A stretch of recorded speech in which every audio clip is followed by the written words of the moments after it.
The hospital was fairly new at that time. And so I started researching, and I kept finding information about unclaimed cremains at the state hospital. Stories That Live in Us is a podcast that inspires you to form deep connections with your family, past, present, and future. I'm Krista Cowan, known online as the Barefoot Genealogist. Counting down to the upcoming celebration of America's 250th birthday, you'll meet families from each state whose stories are woven into the very fabric of America. Tales of immigration, migration, courage, and community that remind us that when we tell our stories, we strengthen the bonds that connect us.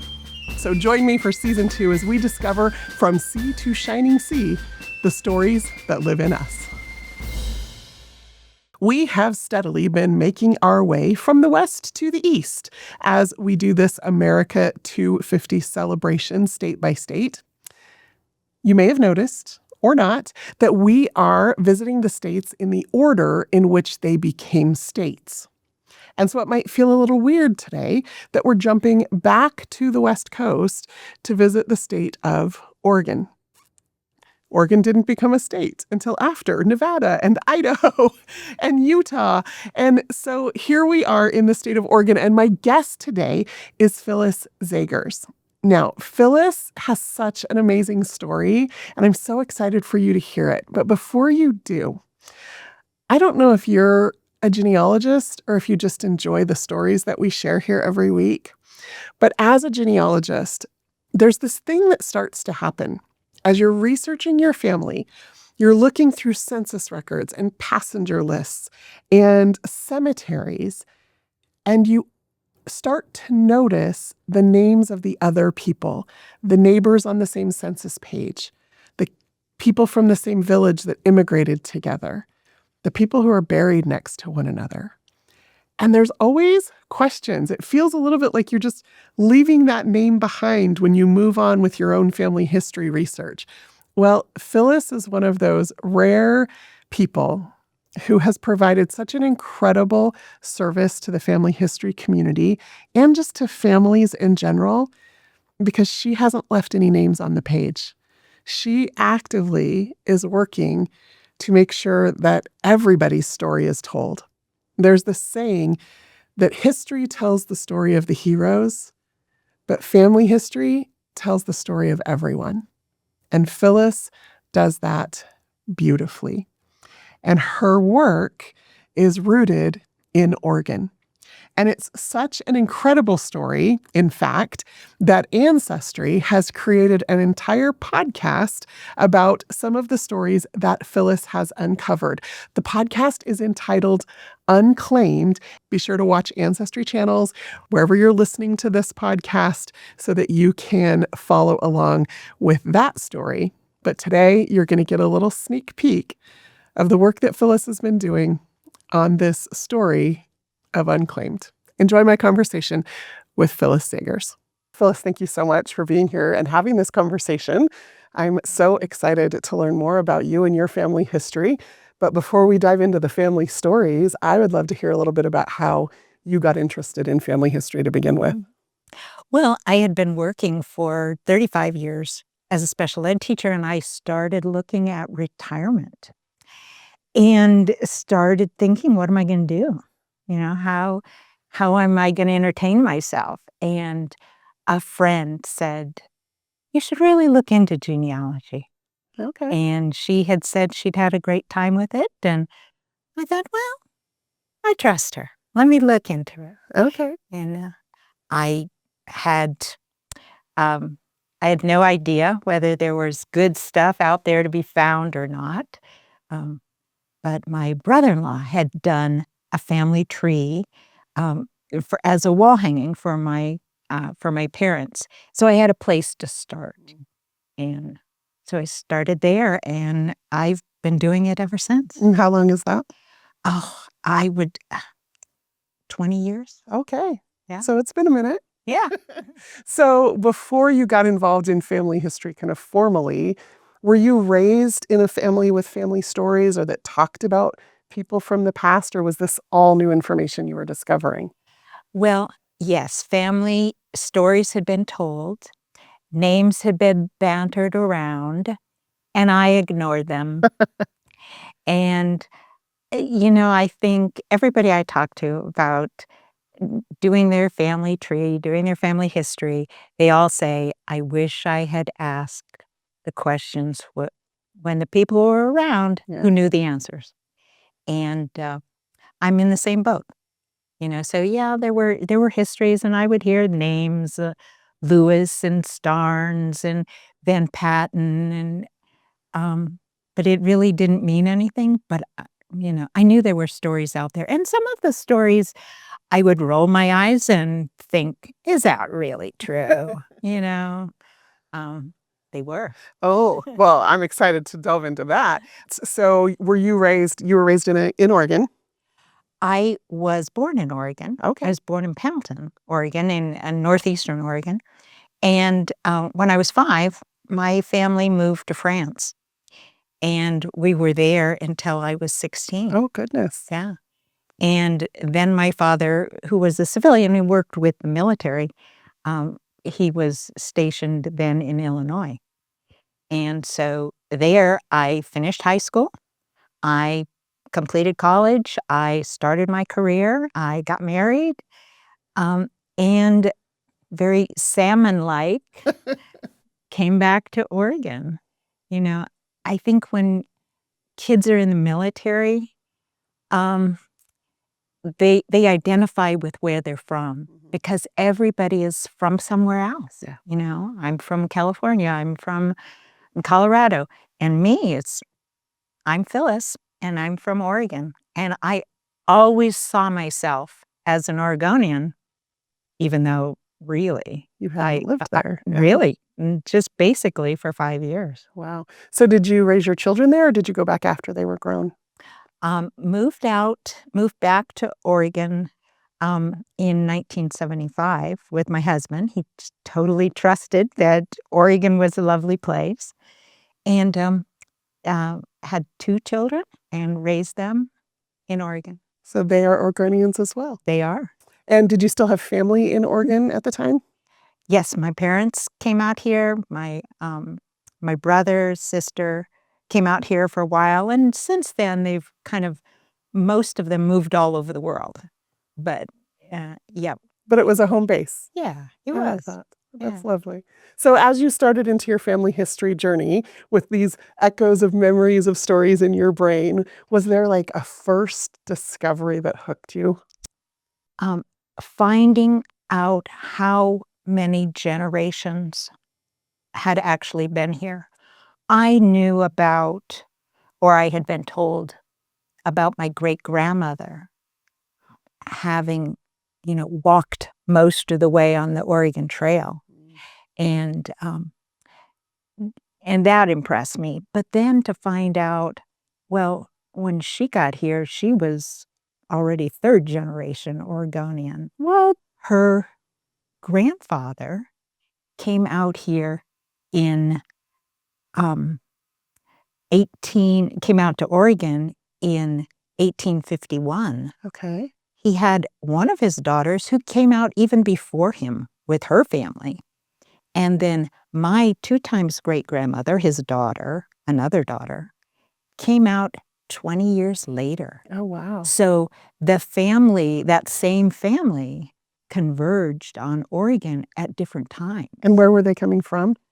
Uh, they were coming from Kansas, from Illinois, mostly Midwest, Okay. but before that, um, some of them had been born in, Kentucky and Tennessee, and took a long time to move west, many hops, Yeah. you know? It's so interesting because when you look at the westward expansion of the country, you do see some really familiar migration patterns from people from to certain places ending up in certain places.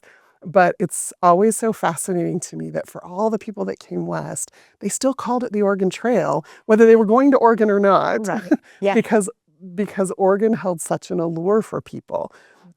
So I don't know if we talked about this earlier or not, but my family moved to Oregon when I was 13.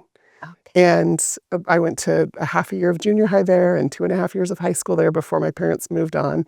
And then right after I graduated from high school, they moved back to Oregon. So I'm not an Oregonian. I don't identify as an Oregonian, but all of my younger siblings do. Because for them, that's where they all went to high school. They all graduated from there. And my parents still live there. And so I love Oregon. It's so beautiful and so diverse, right? Like my parents live in a little town where you can drive a half hour into Portland one direction or 45 minutes to Tillamook the other direction, and you're on the beach. And like just the beauty of the place and the accessibility of things, I just have always loved visiting there. And so to have such deep roots there, even though you personally only lived there for a little while as a child, to make that discovery, like, has to be really grounding. It's a beautiful place, and it's a state that I'm just so very proud of. It's so beautiful, and like you say, you can travel an hour and you're in a different world, an equally lovely world. Yeah. But now it's not forested, it's high desert, or it's coastal, or mountains. Oregon's got it all. Yeah, it does. That's lovely. And so your family started coming there in the 1850s, yes? The earliest was actually 1846. Okay. And then 1850s, some started showing up, and more in the 1870s, 1880s. And yeah, they came a lot of different routes. There were so many routes into Oregon. Yeah. I mean, Yeah, we talk about the Oregon Trail, but really, yes, there are. yeah, I mean, they came down what is called the Oregon Trail, but then there's decision points, you know? Do you put your ox team on your wagon on a raft and raft the Columbia? Or do you try to go the safer route, which was not always the safer route? You know, do you take the southern route? Do you go around Mount Hood? You know, I think I played that video game as a kid. yeah, I mean, it's a great game. It's a great game. But they played it in real life. Yeah. And so the decisions that they made, they were life and death decisions. So did you know all 4 of your grandparents? Yes. Okay, you were raised close to them or Yeah. for those first few years? Mhm. And then when you lived in France, did you ever come back and visit, or was that? Yes, we came back twice in that period of time. Okay. It's interesting because I think you said you have grandchildren now, and you don't live very far from them, but any distance sometimes feels like too much distance. So to live on the other side of the world from your grandparents as a child, without FaceTime, without the ways to communicate with them, I suspect, I don't know, I was raised with my grandparents, a very prevalent part of my life. Was that difficult, or you just didn't know any better? I really didn't know any better. My mother stayed in real close touch with letters with her mom, so we'd hear about what was going on. Yeah. No, it was mostly our birth family that we were connected to. Yeah, I love that. Do you still have some of those letters? Probably. I have so many things Yeah? of my mother's. It just I can't let go of, so yeah, I have boxes of things. And things you probably wish you could ask about. Oh, 100%. Yeah. Yes. As you've been on this 20-year family history journey, is there a particular story that stands out? There were so many courageous, adventuresome people that were doing interesting things that are avenues into learning about history and learning about Oregon. They came different routes. They did different things after they got here. Some held public office and so forth. And I think the one that sticks in my mind right now for the moment is a guy. He was my 3 times great uncle. And he's kind of a composite character in my mind because he did it all. I mean, all those things. He came out from Illinois, and he came overland by wagon train, and he got homestead land in the Willamette Valley because that was where everybody was going, was the Willamette Valley. And then he also decided he was also going to get some land in northeastern Oregon and start cattle ranching. He did that for a little bit, and then he decided, well, his wife could take care of things, and he was going to go to the gold rush. So he did that, and most folks came back poor, and he came back rich. He ended up with about $40,000, $40,000 to $50,000 in gold at the time. That's a lot of which money. is a lot of money. He ended up being the first county commissioner of Umatilla County. Okay. And having a big cattle ranch, and he had 6 kids, and they ended up in interesting places in history in Oregon. He was still a young man, and he went back to Illinois. I suspect he went back to Illinois to talk to his sister, who was my 2 times great-grandmother, to talk her and her husband into coming out to the Pacific Northwest. Okay. And which they did. While he was there, he died. Oh, no. Yeah. And his oldest daughter became incredibly depressed. Her mother was wealthy enough to try to find her help. She tried to get treatment in San Francisco and in Portland. And then her daughter ended up in Oregon State Hospital. And that's where she died. How did that story come to you? How did you ferret that out?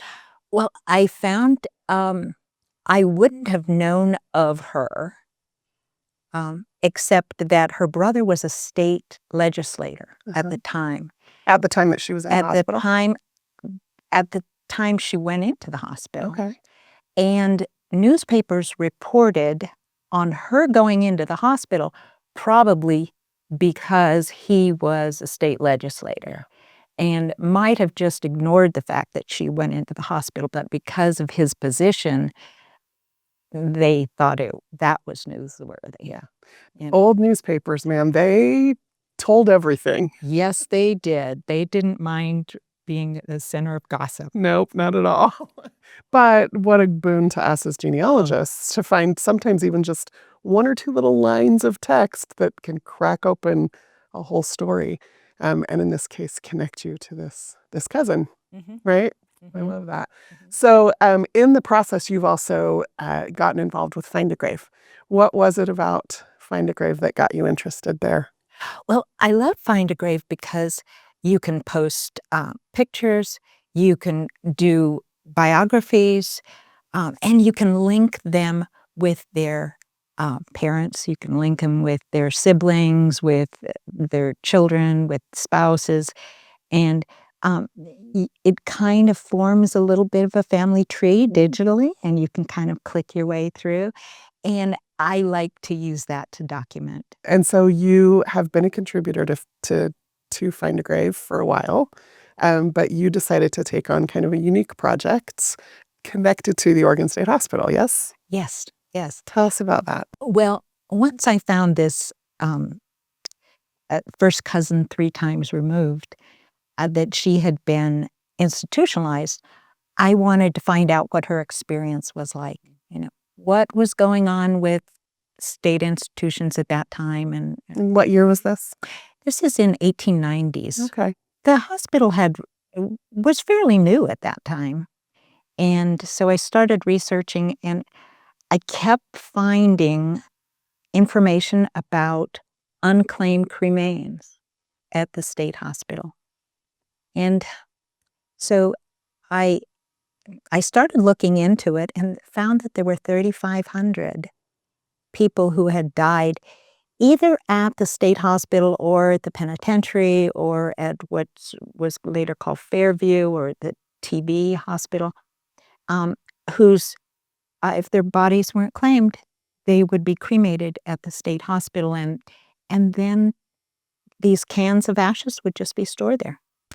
So I thought, these people sound very interesting. And I decided I would start researching them to honor them and put them on Find a Grave because I could have a narrative. I used to research them. I needed to write the narrative, and I posted it. And then I realized I could find living relatives, and so I started doing that. Did you work your way through all 3,500?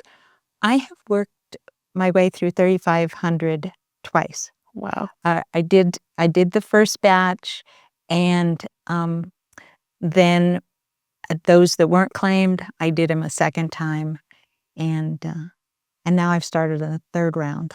And I'm still finding information, and I'm still finding living relatives that I hadn't before because there is so much more online. Yeah. I mean, there are documents,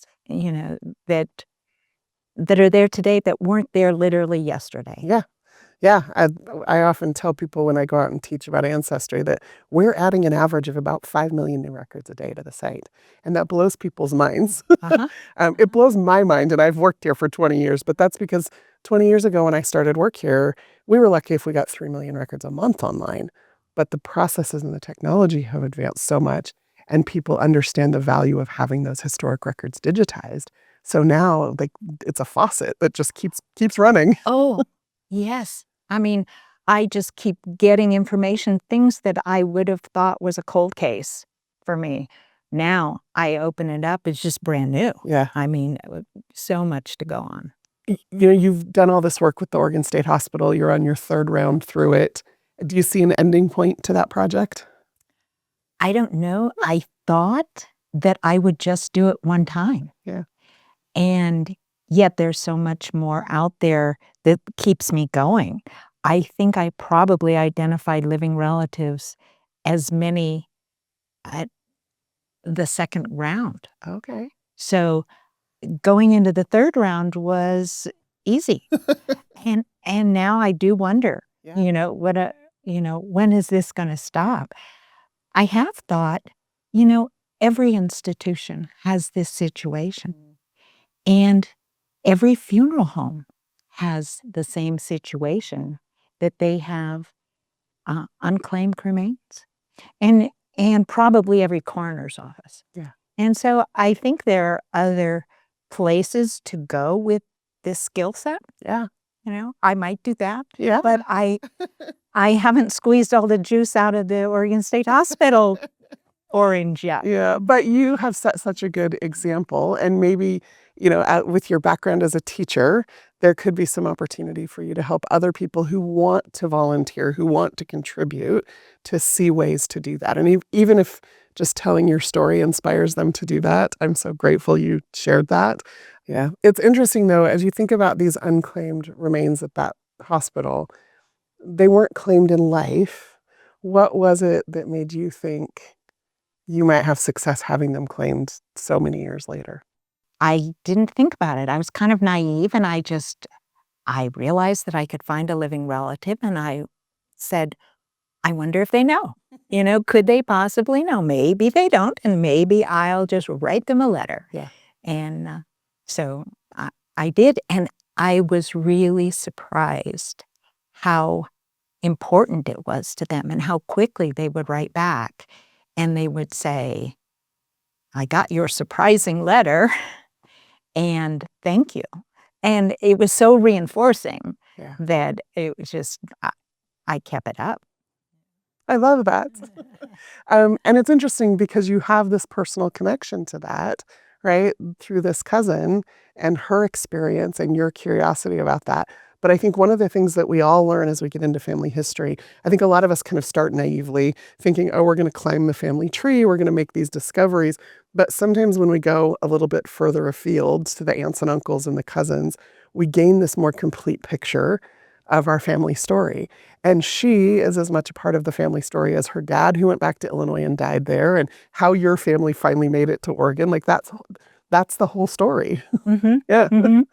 Yeah, it's important for me to go into the whole idea of family history with my eyes wide open to, the good, the bad, the ugly, everything, and that's the reward. Yeah. Is that you're going to find these little gems, these little plot twists, And now you're kind of a little bit like a fairy godmother, like sprinkling that accessibility to others, sending them magic letters they get in the mail.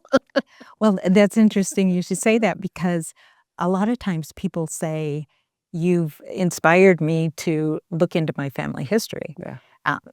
Because when they do get the biography, they do get lots of hints on, I found her in this census and I found him in this, draft registration. And I think they start to see, I could do that. Yeah. Yeah. That's so Yeah. fun. Do you have a particular connection you've made that's meaningful to you? There have just been so many. It's just, I, I couldn't pick out just one. And they were just, it, it's so nice to hear what living relatives feel about receiving the letter. Sometimes it's just that they're interested in the history, Mm-hmm. and it's that simple. And sometimes it's very important that now they connect with that that person. Yeah. And they see what's happened in their own life. They see that has happened in her life or his life. Or they realize there's been a family lie Mm. that's been told. Yeah. Grandma died in childbirth. Nope. She was put in the state hospital. Yeah. Yeah. Mm. Yeah. And so much of that was so shrouded in shame. And in some ways, we still have a long way to go with mental health care and services, but I think we've come so very far, because back then nobody talked about it. They made up lies to cover stories. Um, People were institutionalized for ridiculous reasons that today would not be considered institutional worthy. And so, yeah, as you start to unpeel those layers, you're shining sunlight on things that have been in the dark for a long time. Well, in fact, I remember getting this email and my heart just racing as I'm reading through it. She said, "You rocked my world." And I'm thinking, is that a good thing or bad thing? And she said, "I never knew I was adopted." Oh, And I had sent her a letter about an aunt. And she went to her mother and said, "This woman says I have an aunt. I don't know of an aunt." And uh, her mother said, "Yes, your father had a sister. She was institutionalized. And he made me promise I would never have children. mm, And you were adopted." And it was from having received that letter. And um, she said that was so important and helpful to her, because she had had all these suspicions all her life. And nobody seemed to be telling her that her suspicions were accurate. yeah. And she found it so valuable for her and her son Yeah. to find out that this had happened. And I think perhaps her mother was waiting for the right moment Yeah. to tell her. And when that letter showed up, it was the right moment. Yeah. So you provided that catalyst. So, yeah. That's amazing. So Ancestry has created a podcast called Unclaimed about those cremains from the Oregon State Hospital. Like, when you first heard that Ancestry was doing that, what were your thoughts about that? Well, I love these stories. I mean, every one of them is such an interesting story. And I thought, yeah, these stories need to be told. Yeah. So yay. Go for it. Good. And what was your involvement in that? Well, they asked for a list of names that would be good cases for them to look into, and I gave them a batch, and they started looking into them, and they picked out several, and they did a fabulous job. Oh, good. You've listened to the whole series? I have. Good. I have. And it's outstanding. Okay. Well, I haven't heard it all yet. I've heard little clips is all so far. So I'm excited to be able to listen to it, not just to honor the work that you've done and the way that you help bring those stories to light, but also just because you're right, those people's stories deserve to be told because so many of them ended their life alone and in very hard, very sad conditions. And the one story that I know intimately because of a previous podcast episode we did, like just the thought that he was putting out newspaper articles looking for his children and trying to get anybody to pay attention to him in the last years of his life. It's heartbreaking to think about the conditions that some of them ended their lives in. As you contact these living descendants of these people whose cremains were unclaimed, I'm sure you get so many different kinds of responses. But as you think about some of the responses that you've received, are there any that like stand out, or are there any unusual experiences that you've had because of your connection to their families? Recently, a man claimed the ashes of his great uncle, but he lives in Canada. And he said this gentleman, whose name was Francis had never stepped foot in Canada. He said it would be wrong for me to bring his ashes here. And I'd like his ashes to be somewhere in Oregon. And I volunteered. I said, I could do that. And so between the two of us, we dug back into his biography. And this man was, he was a dentist. And he lived in Portland. But he had a summer home on the North Umpqua River. And he apparently loved that so much because at that time in 1910, to get from Portland to the North Umpqua River was a feat. Yeah. I mean, and he apparently did it several summers. And we lived on the Umpqua River.